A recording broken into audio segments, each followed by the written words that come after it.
അരക്കമലയിൽ ഒളിച്ചിരുന്ന ആൾ ഇപ്പോൾ പോത്തുണ്ടിയിലെ വനത്തിലേക്ക് പോയിരിക്കുന്നു. അപ്പോൾ വനമേഖല ഇയാൾക്ക് പരിചിതമാണ്. കൊലയ്ക്ക് ശേഷം അയാൾ പോകാൻ സാധ്യതയുള്ള സ്ഥലം എന്ന് തന്നെ വേണം മനസ്സിലാക്കാൻ. ഇപ്പോൾ ഇത് കുറച്ചുകൂടി ഉള്ളിലേക്കുള്ള പ്രദേശത്തേക്കാണോ നിങ്ങൾ എത്തിയിരിക്കുന്നത് മുബഷീർ? ഇപ്പോൾ പോലീസ് സംഘവും നാട്ടുകാരും മുബഷീറിനൊപ്പമുണ്ട് അല്ലേ? തീർച്ചയായും ഇവിടെ നിരവധി നാട്ടുകാരുണ്ട്. ഇത് നമ്മുടെ പോത്തുണ്ടിയിൽ നിന്നും ഒരുപാട് ദൂരമുള്ള സ്ഥലമാണോ? ചെന്താമരയുടെ വീട്ടിൽ നിന്നും എത്ര ദൂരം വരും? ഒരു 2 കിലോമീറ്റർ വരും. വനപ്രദേശത്തെ കുറിച്ചൊക്കെ കൃത്യമായ ധാരണയുള്ള ആൾ കൂടിയായിരിക്കാം. ഈ സ്ഥലങ്ങളെ കുറിച്ചൊക്കെ നല്ലോണം അറിയുന്ന ആളാണ്. അയാൾക്കറിയാം. ഇവിടെ ഒളിഞ്ഞിരിക്കാനുള്ള സാധ്യതയുണ്ട് ഈ പ്രദേശങ്ങൾ. ഉണ്ട് തീർച്ചയായിട്ടും ഉണ്ട്. ഇയാൾ എങ്ങനെയുള്ള മേഖലയിലാണ് ഇരിക്കുക? ഞാൻ തപ്പി അവിടെ തന്നെയാണ് ചിലപ്പോൾ കിട്ടാൻ ചാൻസ്. കഴിഞ്ഞ 2019 ഈ പ്രതിനെ പിടിച്ചതും ഞാൻ ഇതേപോലെ നാട്ടുകാരുൾപ്പെടെ ഇറങ്ങിയിട്ട് അവിടെ അരിച്ചു പെറുക്കിയ സ്ഥലത്തു നിന്നാണ് ഈ പ്രതിയെ പിടികൂടി. അയ്യപ്പൻകുന്ന് ഇതുപോലൊരു വനപ്രദേശം. അത് വളരെ പ്രധാനപ്പെട്ട വിവരമാണ്. 2019 സജിതയെ കൊലപ്പെടുത്തിയതിനു ശേഷം സമാനമായ രീതിയിൽ ഉൾവനത്തിൽ നിന്നാണ് പിടിച്ചത് അല്ലേ? നിങ്ങൾ നാട്ടുകാർ തന്നെയായിരുന്നു? നാട്ടുകാർ തന്നെ അവർ കാണിച്ചു കൊടുത്ത് പിടിച്ചു കൊടുത്തത്.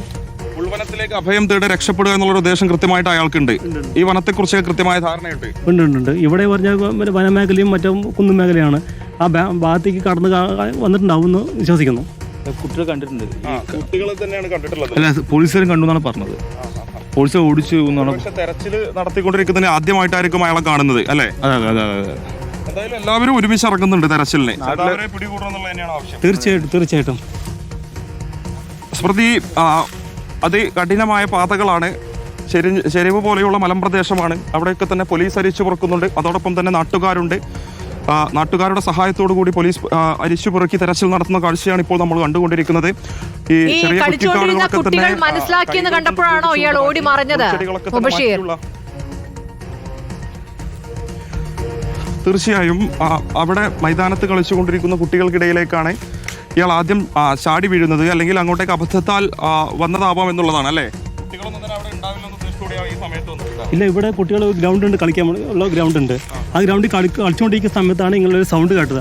അപ്പോഴാണ് ആ കുട്ടികൾ ഇവിടെ വന്നിട്ട് ഇങ്ങനെ നോക്കുമ്പോൾ ഒരാൾ ഓടുന്നുള്ള ഒരു ഇതിലാണ് വിധത്തിലാണ് ഞങ്ങളെയൊക്കെ വിളിക്കുന്നത്. ആ സമയത്താണ് ഞങ്ങളൊക്കെ എല്ലാവരും ഇവിടെ ഓടി വരുന്നത്. കുട്ടികൾ വിളിച്ച സമയത്ത് നിങ്ങൾ ഉൾപ്പെടെയുള്ള ആളുകൾ ഓടി വരുന്നത്. അയാൾ തന്നെയാണെന്ന് ഉറപ്പാണ്? ഇല്ല, കൂടെ ആരും ഇല്ല. മറ്റേ പോലീസുകാർ അവിടെ നിന്ന് കണ്ടു മറ്റേ മുടിക്കുന്നുള്ളതാണ് പറയുന്നത്. അപ്പോൾ കുട്ടികൾ മാത്രമേ ഇവർ കണ്ടിട്ടുള്ളൂ. കണ്ടു എന്നാണ് കുട്ടികൾ പറയുന്നത്. അവർ അവിടെ കളിച്ചുകൊണ്ടിരിക്കുകയാണ് പറമ്പിൽ. 58 വയസ്സായല്ലോ, സ്വാഭാവികമായിട്ട് ആരോഗ്യ പ്രശ്നങ്ങളുണ്ട്. അപ്പം ഈ തരത്തിലുള്ള മേഖലകളിലൂടെ ഓടി ഒളിക്കാനുള്ള കഴിവൊക്കെ ഉണ്ടാവില്ല. സ്വാഭാവികമായിട്ട് എന്തെങ്കിലും ഒരു മറ്റേ അവനവൻ്റെ ഒരു ധൈര്യം കാട്ടൂല. എവിടെയെങ്കിലൊക്കെ തന്നെ എവിടെയെങ്കിലും ഒളിഞ്ഞിരിക്കുന്നുണ്ടാവും. ഈ വനമാണല്ലോ. തീർച്ചയായും അത് പ്രധാനപ്പെട്ട ഭാഗമാണ്. ഇത് മാടായി വനമേഖലയല്ലാതെ മാട്ടായി വനമാണ്. നെല്ലിയാമ്പതി വനം ഉള്ളിലേക്ക് കടന്ന നെല്ലിയാമ്പതിയായി. അതെ.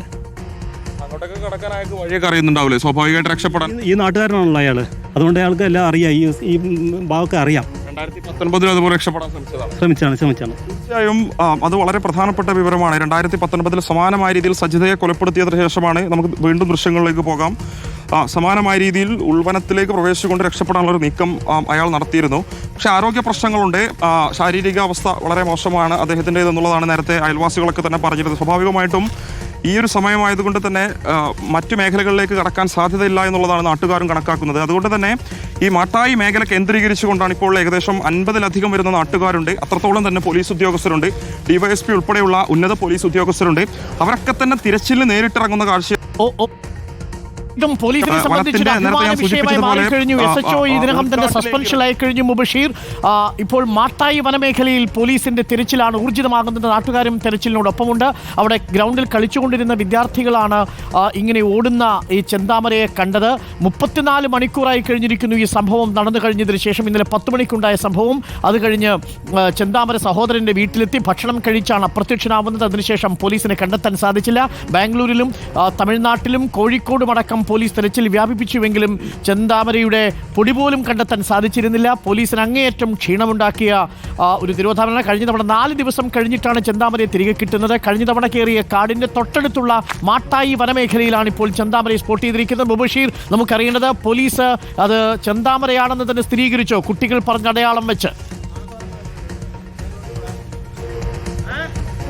തീർച്ചയായും അരുൺകുമാർ, ആലത്തൂർ ഡിവൈഎസ്പി തന്നെ അത് സ്ഥിരീകരിക്കുന്നുണ്ട്. അദ്ദേഹം നേരത്തെ അദ്ദേഹത്തോട് സംസാരിച്ചപ്പോൾ പറയുന്നത് പോലീസ് ഉദ്യോഗസ്ഥരിൽ ചില ആളുകൾ CCTV ദൃശ്യങ്ങളിൽ പ്രതിയെ കണ്ടിരുന്നു, നിരീക്ഷിച്ചു വരികയായിരുന്നു. സ്വാഭാവികമായിട്ടും എങ്ങോട്ടാണ് കടക്കുന്നത് കൃത്യമായ വയലൻസ് സന്ദേശം നൽകിയിരുന്നു, ആ ഒരു മേഖലയിലേക്ക് പ്രതി വരുന്നുണ്ട്. അതിന്റെ അടിസ്ഥാനത്തിൽ ഇങ്ങോട്ടേക്ക് വരുന്നതിനിടയിലാണ് അപ്രതീക്ഷിതമായി ഇവിടെ കളിച്ചുകൊണ്ടിരുന്ന വിദ്യാർത്ഥികൾക്കിടയിലേക്ക് പ്രതി.